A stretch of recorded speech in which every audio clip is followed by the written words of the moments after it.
ASDWebs.com। ঢাকাই ছবির জনপ্রিয় নায়িকা মাহিয়া মাহির দ্বিতীয় বিয়ে নিয়ে আলোচনা সমালোচনার মধ্যেও চুপ করেছিলেন। শাওনকে নিয়ে একের পর এক খবর ASDWebs.com। প্রকাশ হওয়ার কোনো জবাব দিচ্ছিলেন না নায়িকা মাহিয়া মাহি। উল্টা শাওনের নামে মামলা করে ঠিক যেন আগুনে ঘি ঢেলে দিয়েছিলেন তিনি। তবে এবার বহু নাটকীয়তার পর শাওনের সাথে সমঝোতা চুক্তি করে মুখ খুলেছেন নায়িকা মাহিয়া মাহি। রবিবার একটি জাতীয় দৈনিককে দেওয়া ASDWebs.com। মোবাইল সাক্ষাৎকারে মাহি বলেন, এর আগে তার বিরুদ্ধে অনেকেই অনেকভাবে নেতিবাচক খবর ছড়িয়েছে। তিনি সবসময় চুপ থেকেছেন, কিন্তু এবার তার বিয়ের একদিনের মাথায় এমন খবর ছড়ানোর বাধ্য হয়ে তিনি মামলা করেছেন।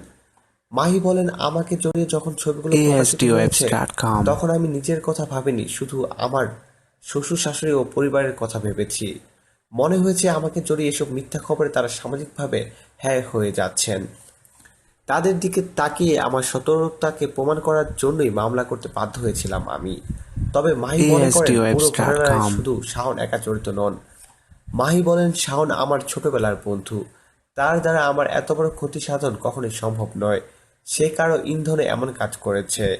বিষয়টি নিয়ে তৃতীয় কোনো পক্ষ গভীরভাবে ষড়যন্ত্রে লিপ্ত আছেন বলেও জানান মাহিয়া মাহি। শাওন যে কোনোভাবে এখানে ফেঁসে ASDWebs.com। গেছেন। বিষয়টি বোঝার পর আমি সমঝোতা করতে রাজি হয়েছি। প্রিয় দর্শক, ধন্যবাদ ভিডিওটি দেখার জন্য।